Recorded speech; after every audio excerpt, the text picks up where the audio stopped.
trained to go storming into places and blast them to pieces.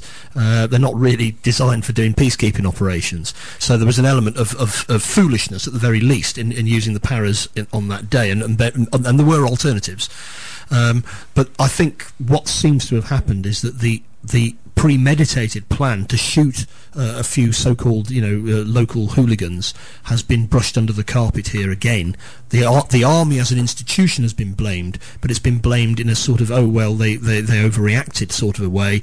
I think there's actually evidence to suggest that there was planning behind what happened on Bloody Sunday, and it wasn't just an overreaction. But what was General Robert Ford's logic? I mean, how can he think that shooting Londonderry hooligans is going to help restore law and order? Well, don't forget that the parachute regiment had just been deployed in Aden, which is now South Yemen, and they shot quite a lot of people when they were there, and lots of people you've got to remember that the British Army has got quite a long record of doing this kind of thing in Kenya, in Aden, elsewhere, and they were just going to do it in Ireland. But of course, in Ireland, you've got people on the other side who've also got their traditions of fighting back, and you're actually, basically giving them pretty much what they want from an IRA operational point of view. Bloody Sunday was a tragedy, but it was also a fantastic recruiting tool for them, as was the imposition of internment. I mean, the Ballymurphy killings, when internment was introduced, lots of people were shot dead and beaten to death by British soldiers as they were being interned,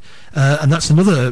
People in the 6 counties know about this, but most of Middle England is oblivious to this. They've heard of Bloody Sunday, but they haven't heard of Ballymurphy, just as they haven't heard of the bombings, the Dublin and Monaghan bombs, which the Garda Síochána have suggested were carried out by British intelligence. But do you think it's possible that General Robert Ford was thinking, well, look, if we actually create an incident here, this is going to force the politicians to come round the table?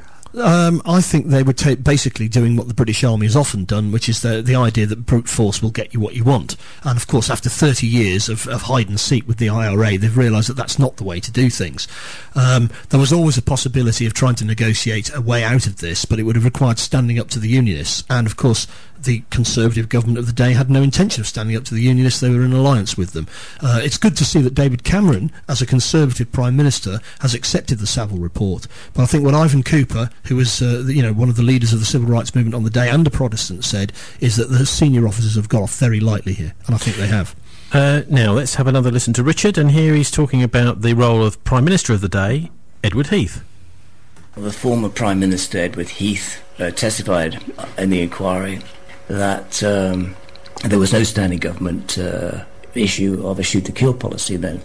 A QC clerk also drew attention to Edward Heath's request at the time, prior to 1972, Bloody Sunday, for a specific report on what would be the implications of seeking a purely military solution in Northern Ireland, which is a very strange question to ask, and considering that Edward Heath was an ex-military lieutenant colonel himself, perhaps it's not.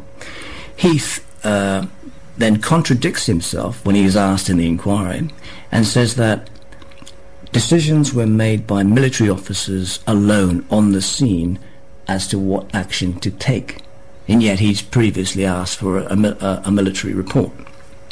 Heath insisted that in the Savile inquiry that he also had no knowledge at all of any premeditated plans to violently suppress civil rights demonstrations planned for January the 30th, 1972. Now, why would that question be raised, if it wasn't relevant? Heath also went on to say that he had no knowledge of discussions among the top army brass to, 1, shoot unarmed demonstrators, 2, no inkling of any plans to use the notorious 1st Battalion of the Parachute Regiment for an arrest operation, or 3, no clue as to the Army's intention to send troops into the Bogside area, which was a no-go zone. Prime Minister Edward Heath's policy at the time was to prop up the Protestant Ulster Unionist government, which was then led at the time by Prime Minister Brian Faulkner. During the autumn of 1971, Brian Faulkner had requested from England more troops and a military offensive against the IRA, but particularly in Derry and in specific in the Bogside and the Cregan estate areas. General Robert Ford again, the commander of land forces in Northern Ireland at the time, then drew up proposals for members of the Derry Young Hooligans, a Catholic youth, to be shot. And that's an actual extract from the Savile inquiry. Heath nevertheless denies that he ever saw that document, despite it being issued to Ford's superior at the time, General Harry Tuzo. I think most people, many people, won't necessarily think of Edward Heath, the Prime Minister of the day, as a sort of orchestral conductor and someone who's interested in sailing, not an ex-military officer, Martin. Well, he was a military officer in World War II, as Richard's rightly pointed out. He was doing inspections, apparently, right up till 1971 of military units. Yeah, I think that what Savile has done is effectively blamed the paras on the spot for what happened. And of course, I think that any sane person would realise that what they were doing was out of order. Other paras have testified against other paras, saying that they were shooting people who had white flags. They were shooting people. I mean, it wasn't just a fusillade of shots bloody Sunday. It went on for 25 minutes. People were running in terror, and throughout that whole period, people were being shot dead, and people were coming out trying to help wounded, and they were being shot in the head, and so on. Now, any responsible soldier should realise that that's not on.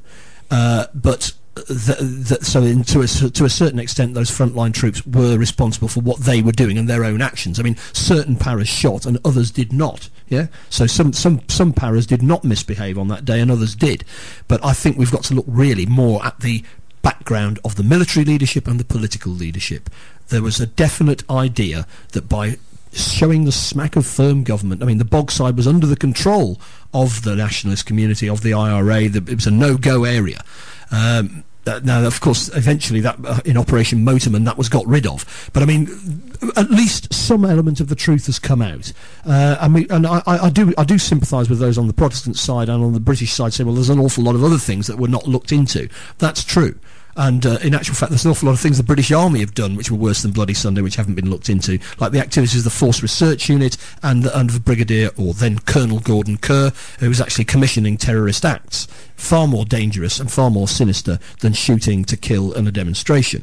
But I think we are ultimately going to have to keep digging away at the historical record and trying to find the truth, not for the sake of punishing people, but for the sake of reconciliation and peace, because that's what we really want to see, isn't it? Anyway, I think we're really privileged to have Bryn Richard Cowley, who is himself actually an ex-soldier in the parachute regiment, who served in Northern Ireland, who also served in Northern Ireland, to do this report for us. And in this section of the report, he looks at whether or not the soldiers themselves were guilty of murder. So, are the support company soldiers, this one para, guilty of murder?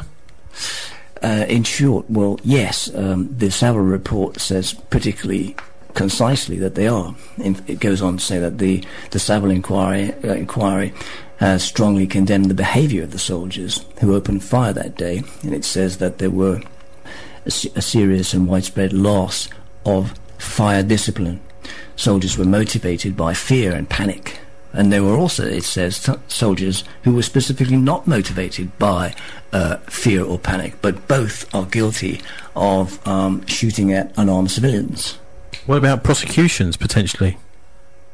Well, I mean, I don't know anything about that. All that I've read in the Savile inquiry is that Cameron has not necessarily volunteered any specific comment on that point. He's left it open. What about prosecutions, Martin? Well, I'll echo the words of Martin McGuinness earlier this week. He said, well, we're going to be guided in this by the views of the families. We don't want to just drag all this up for the sake of it.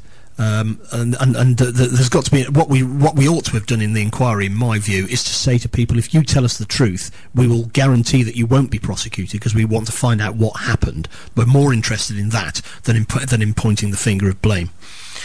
Okay, now, in his penultimate report, Bryn Richard Cowley looks at whether or not the shootings were actually justified, and explains the soldiers' yellow card system.